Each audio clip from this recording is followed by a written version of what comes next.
皆さんお元気でしょうか。スージーと申します。今回はからかい上手の高木さん月産2023年10月号の感想を語っていこうと思います。よろしくお願いします。最終回直前残り2話もうね、もう来月最終回ですよ高木さん。いやー実感湧かないやまあでも今回の高木さん読んでると思うんですけど、最終回やなーって感じがしちゃいますね。どうしても今回の高木さんはね、もうただただ美しい青春って美しい、高木さんって美しいなって、もうその美しさを全身に浴びたような話でしたね。さて今回もネタバレありで話していきますんで、ぜひ月産で高木さんを読んでから見ていただけると幸いです。ここ何ヶ月か言ってますけど、本当にもう単行本勢であろうが買うべきだと僕は思ってますんで、ぜひ今回も、そして来月号最終回もぜひとも買って読んでみていただければと思います。では今回も早速行ってみましょう。さてまずなんですが、からかい上手の高木さん、コミックス発行部数累計1200万部突破おめでとうございます。いやいや、またもや大台に乗りましたね。やっぱり純粋にこうやって数字が伸びていくのは見てて嬉しいですよね。これは単行本20巻もしっかりとがっちりと売れてほしいですねさて、というわけで今回のからかい上手の高木さん、サブタイトルはセリフでした。今回のこの表紙を見てくださいよ。もう高木さんと西方、これぞからかい上手の高木さんっていうのをね体現したかのような、もう最終回目前でもいつもの日常、いつもの風景って感じがありありと描かれてますよね。この煽り文でもあるように、まばゆい笑顔、眩しい日々、もう高木さんのまばゆい笑顔、そして西方のねいつものような耳まで染まったこの真っ赤な顔がね、これはもう西方が高木さん好きだというね自覚があるのをまざまざと、見せつけられておりますもういつもの光景がね尊すぎる。そしてこの今回の山本先生の宣伝イラストも、この高木さんがもうエグすぎますよね。もう過去一美しいと言ってもぐらいのイラストですね。なんか大人びた感じにも見えるイラストですね。この夕日の当たり方といい、水の弾き方といい、この光の粒子っていうかね、もう光の加減がめちゃくちゃに美しいですね。めっちゃ神々しいイラストなんですけども、今回の話にしっかりとリンクしておりますと。それでは本編に行きましょう。季節は夏、修学式が終わった帰り道、セミも鳴いておりますと。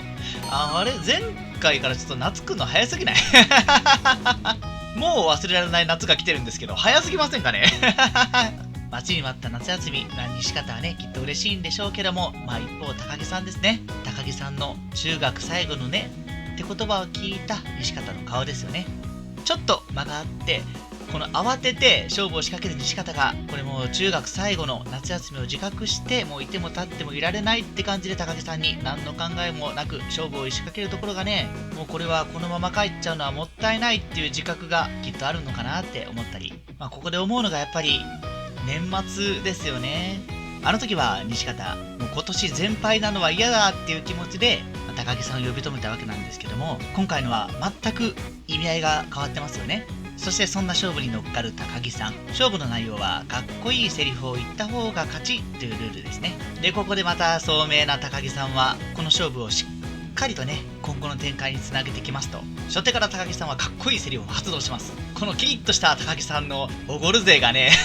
かっこよくていいですよね。いつもの高木さんと全然違ったかっこいい表情、まさしくギャップ萌えって感じですね。これもね若干ねおそらくダンディー的な効果もね相まって、西方はかっこいいと認めざるを得ない感じでしょうか。初手最速で勝利を収めた高木さんそしてかっこいいセリフ通りに駄菓子屋に買い食いをしに行く2人ですね。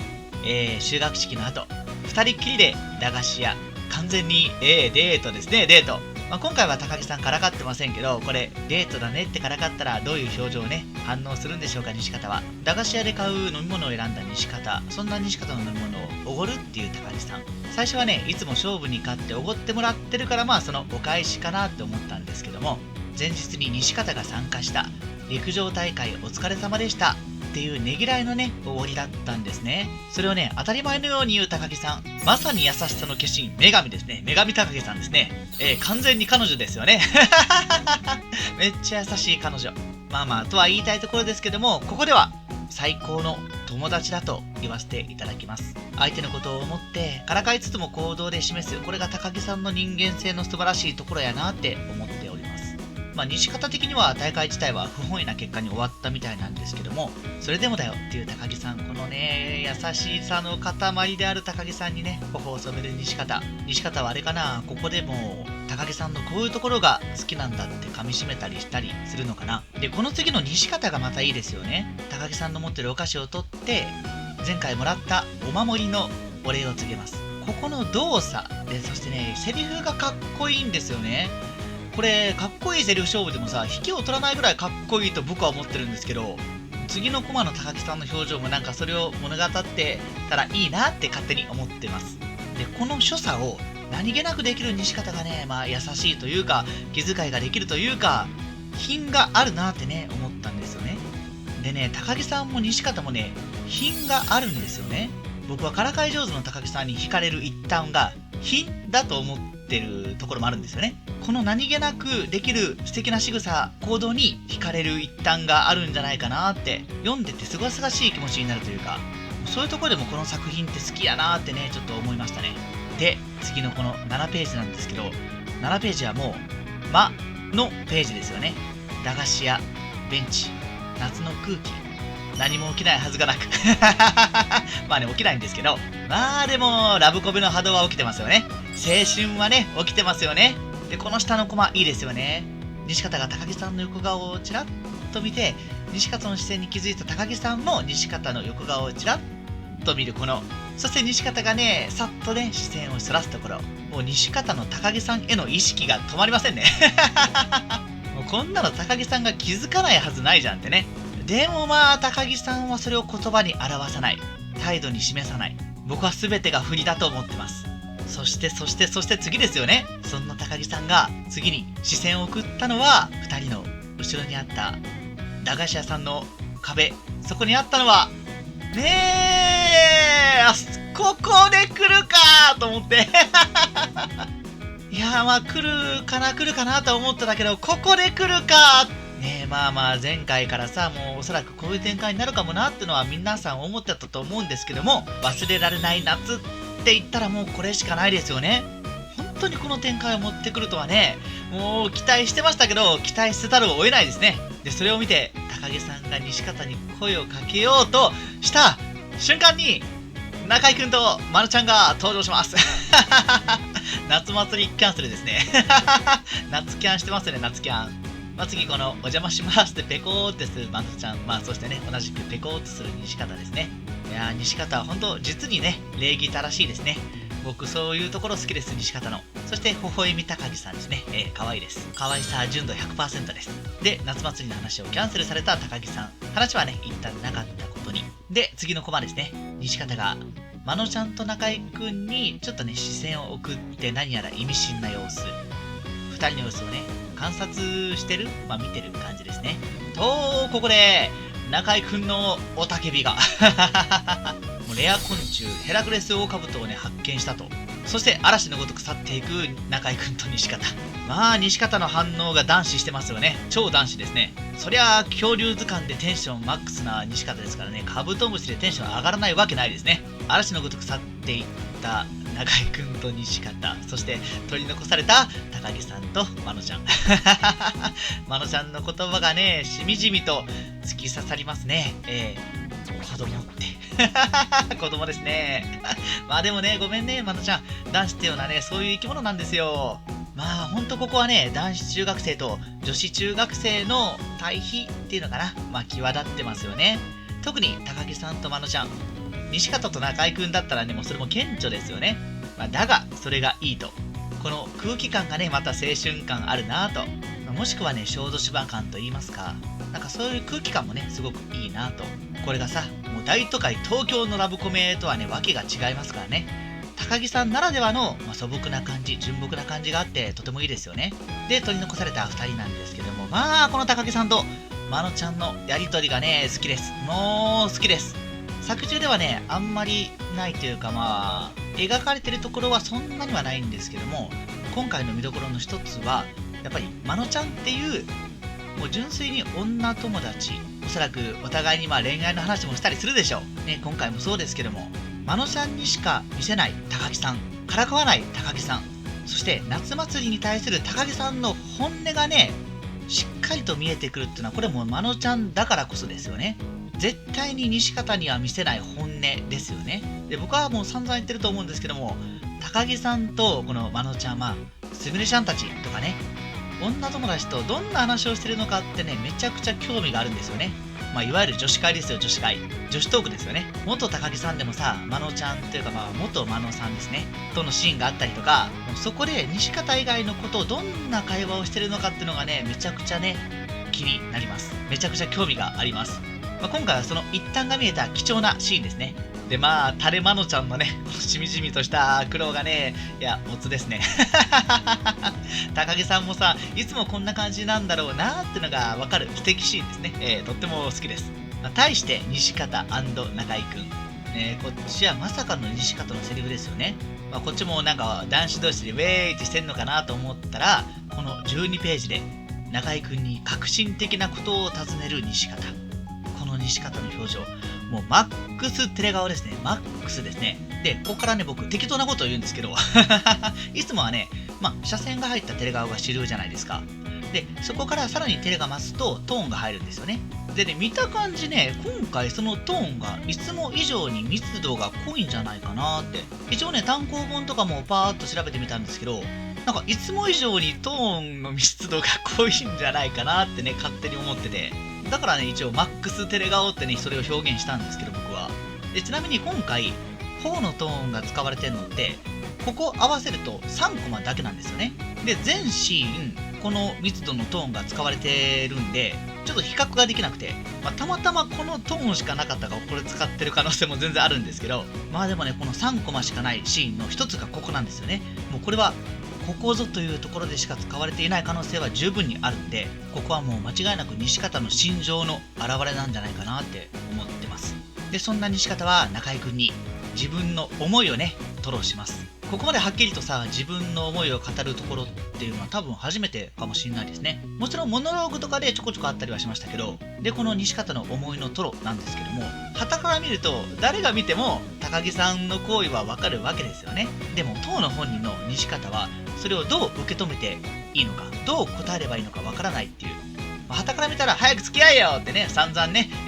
言ってきました。僕も言ってきました。なんですけども、当人の西方のね、この葛藤がわかるシーンじゃないかなって思いますね。で、中居君ももちろんね、高木さんってね、ズバリと言い当てられた西方ですよ。で、その後の西方の表情がいいですよね。もうまさに葛藤ですね。そして相談をした中居君の答えはというと、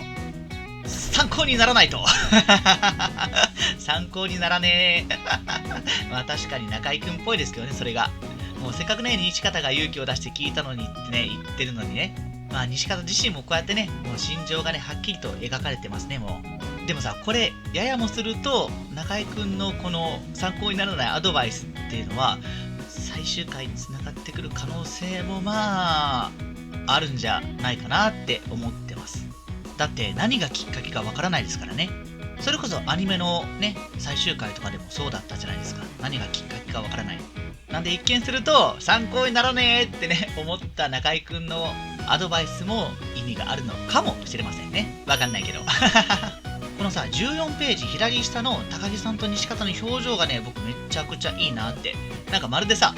ちーちゃんを見守るお父さんとお母さんみたいな感じしませんか？いや、なんかそんな感じがして僕めっちゃいいなと思ったんですよね。特に高木さんの表情がね、めっちゃ可愛い。めっちゃ可愛い。駄菓子屋の前に残った高木さんと西方が一つため息をつきます。このため息のね、意味はもちろんね、ヘラクレスが見つからなかったことではないですね。で、ごまかす西方を知ってか知らずか、高木さんが立ち上がって仁王立ちをしていい放ちます。海に夕日でも見に行こうぜって。いやー、かっこいいですね。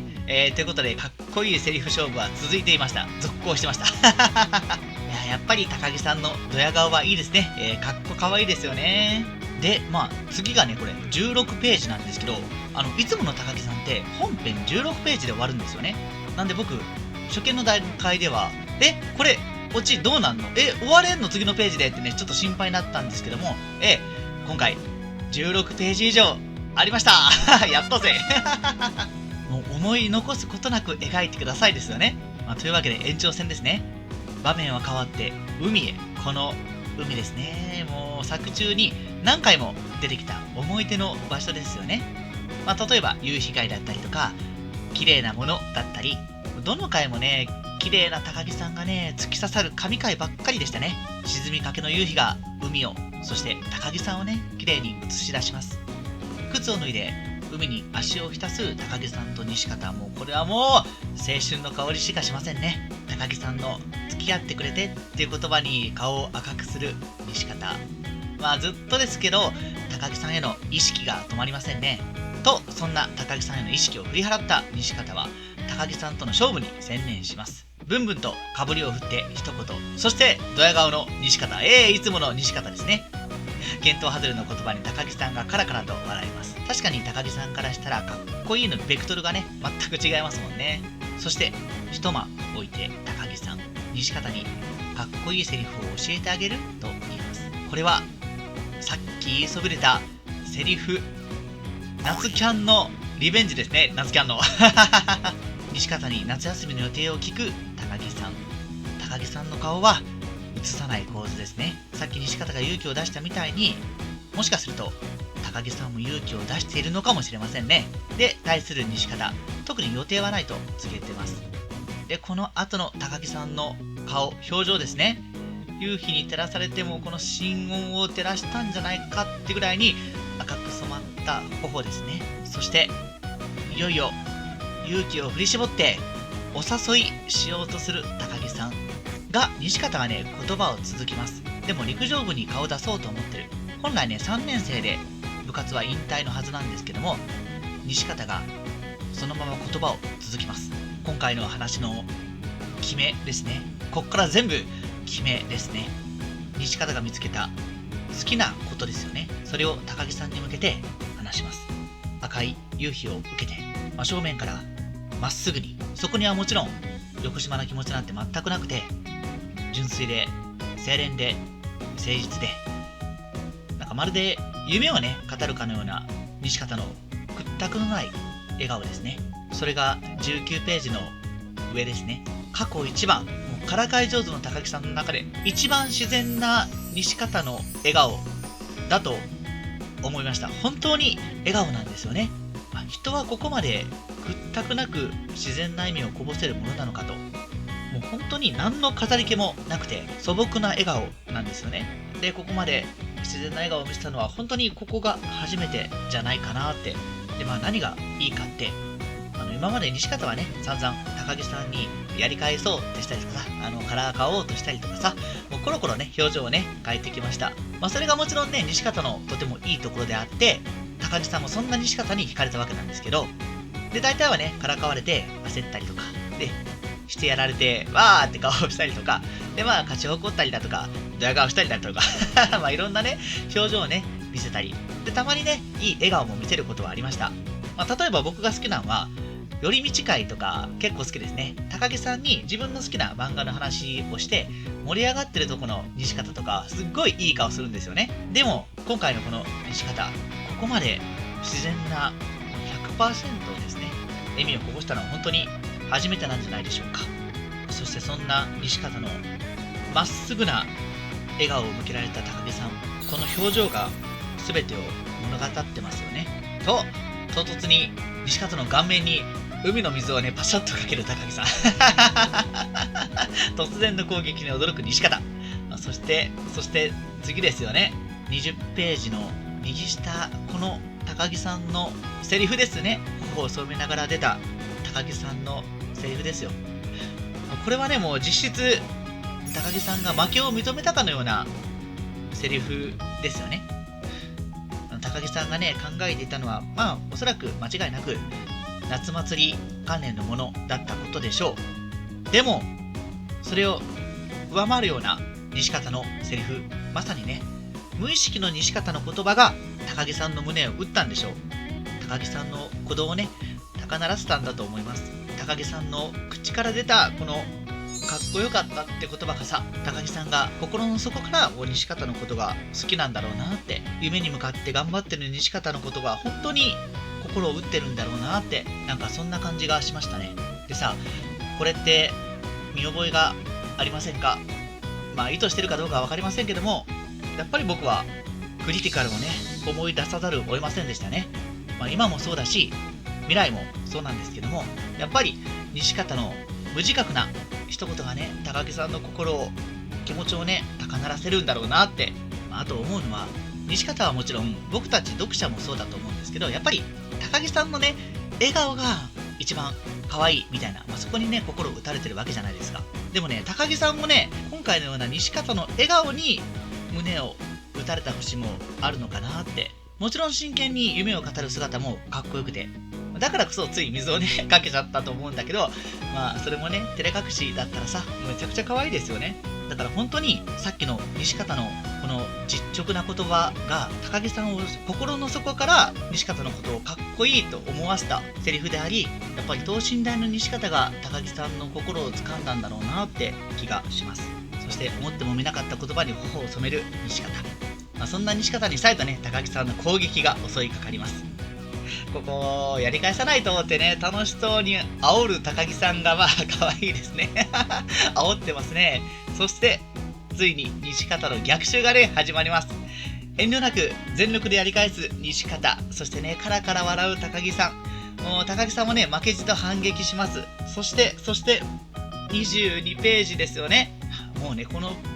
ページをめくった瞬間はさすがにちょっと涙がね、止まりませんでしたね。現在進行形ですけどさ、見開きいっぱいにね現れたのは高木さんと西方の青春の1ページでしたと。沈みゆく夕日をさんさんと受けながら海で水かけっこをねする2人ともね満面の笑みで本当に楽しそうにはしゃぐ姿ですよね。もう青春ですね。もう青春の化身ですね。青春の権化ですね。もうただただ美しいね、もう言葉なんて不要なぐらいに美しいとしか言えない、素晴らしすぎるシーンですね。今回の月さんを紙で買ってよかったなって思いましたやっぱ見開きドームはねもうこれはもう紙でしかね、味わえないんで、本当にからかい上手の高木さんを読んできてよかったなって思ったシーンの一つですね、間違いなく。そして海から上がって砂浜で夕日を見つめる2人、この構図もねとっても絵になります。何してるんだろうねって笑う高木さん、子供っぽいってね言ってますけど、もう今しかない青春ですね。そんな高木さんに呆れる西方、でも西方もね十分楽しんでおります。でさ、さっきさまのちゃんとの会話で虫を追いかけていった男子たちを見て子供って言ってたじゃないですか。でも僕さ、高木さん自分で自分のことをまだ子供だってことをやっぱ自覚してて、でも中学3年生でもうそろそろ高校生になります。もう夏休みだし意識せざるを得ない状況ですよね。でなんかうまく言えないけど、なんか大人になりたくないというか、正確には大人になって西方との関係が変わりたくないみたいな、変わってしまうことへの不安もあったのかなって思ったりで、夕日を見ながら語り合う2人なんですけども、この25ページの上ですね、この高木さんの晴れ晴れとした笑顔、まさにね屈託のない笑顔ですね。またやりたいやってね話します。そしてね西方もまたそれに同調します。2人とも本当にいい笑顔ですね。やっぱり高木さんと西方ってさ、根本的なところでシンパシーがね合うんですよね。もう混じりっけなく純真無垢なところだからこそ、大風会みたいにテンションが高い高木さんもねその高木さんに思えるし、今回のビシと濡れになりながらも全力ではしゃいじゃうところとかもなんかうまく合うんだろうなって、だからずっと一緒にいられるんだろうなって。さあ、そして最後の26ページですね。同調した西方に向けた高木さんの表情ですね。もう夕日に照らされたからって言い訳ができないぐらい美しく染まった頬ですね。目を細めて西方を見つめる高木さん、もう可愛いけれどそれ以上に美しいって言葉がねよく似合うと思います。水に濡れた髪もね垂れる様もまたこれも演美ですね。ここまではっきりと照れた表情を西方に向けたのはもしかすると初めてかもしれませんよね。もしかするともう隠す必要なんてないって高木さんも吹っ切れてるのかもしれませんね。西方との時間がね楽しすぎた証拠かもしれませんね。そしてね西方もそんな高木さんの笑みを見て顔を真っ赤にします。お互いにドキッとしてる表情をね隠そうともしませんね。さっき今回3回顔をね真っ赤にするコマがありますって話したと思うんですけども、見ての通りね、もう全てこのトーン使いなんですね。もし意図的にトーンを変えてるんだとしたら、もしかすると作中一番ぐらいに真っ赤な頬を表現されているのかなっていう気がします。それは2人の心情をはっきりと表現したものなのか、はたまた僕の勘違いか大丈夫大丈夫。大原さんもね、高木さんもね勘違いされちゃっていいよってね歌ってますから大丈夫大丈夫そして、恥ずかしくてねたまらなくなったのか、西方が高木さんにかっこいいセリフをね尋ねますが、またそれはねはぐらかされてしまいましたと。おそらく最終回に向けての布石でしょう。そして最後の最後、西方のモノローグですよね。高木さんへの思いを確かなものにしてるっていうのがねわかるんですけど、これさ絶対さ高木さんもさ同じことを考えてると思うんですよ。この26ページ上のね、お互いが見つめ合った瞬間にお互いに同じことを考えているんだろうなって。だから照れた表情なんて隠さなくてもいいし、完全に両思いですよね。ずっと当たり前なんですけども、絶対にさお互いがお互いに楽しいだろうなって思ってるんだと思うんですよね。だってさ3人娘ですらアニメでさっきのさ最終回で同じこと言ってますからね。それがオマージュなのか自然とそう着地したのか分かりませんけど、でもね読者もみんなそう思ってますからね。そして最後の26ページのこの右端にも書いてますけども、ついに夏休みが始まる、事故最終話っていう告知もねされております。2人がどんな夏休みを過ごすのか、どんな結末を迎えるのか、泣いても笑っても次号最終回、ゲスさんの最初の方でも書いてるんですけども、半歩ずつ歩んできた高木さんと西方が一歩を踏み出す時が来ると、どんな最終回であろうともう心して見守りたいと思います。本当はね終わってほしくないんですけど言わないですはい、本編はねこれで終わりなんですけども、今回はねなんとなくなんですけど、過去のエピソードのセルフオマージュというか思い出を振り返るみたいな、なんかそういうのを感じましたね。例えば修学式が終わってこれもうすぐ帰っちゃうのはもったいないなって思うところとかさ、年末をね感じましたし、高木さんとまなちゃんの会話とかはやっぱウォータースライダーだったりとかで、今回のかっこいいセリフ勝負っていうのもなんかダンディーな感じもするし、で海でね夕日を見るところはもう綺麗なものだったり、そしてクリティカルやったりとか夏祭りやったりとか、そういうね様相もね感じました。いわばからかい上手の高木さんの集大成みたいな、全て僕の勘違いかもしれませんがでもそういう今までの思い出をなんか振り返ってるってのもね、なんかすごく、尊くてというかエモくてというか、どうしてもね最終回を感じざるを得なくて、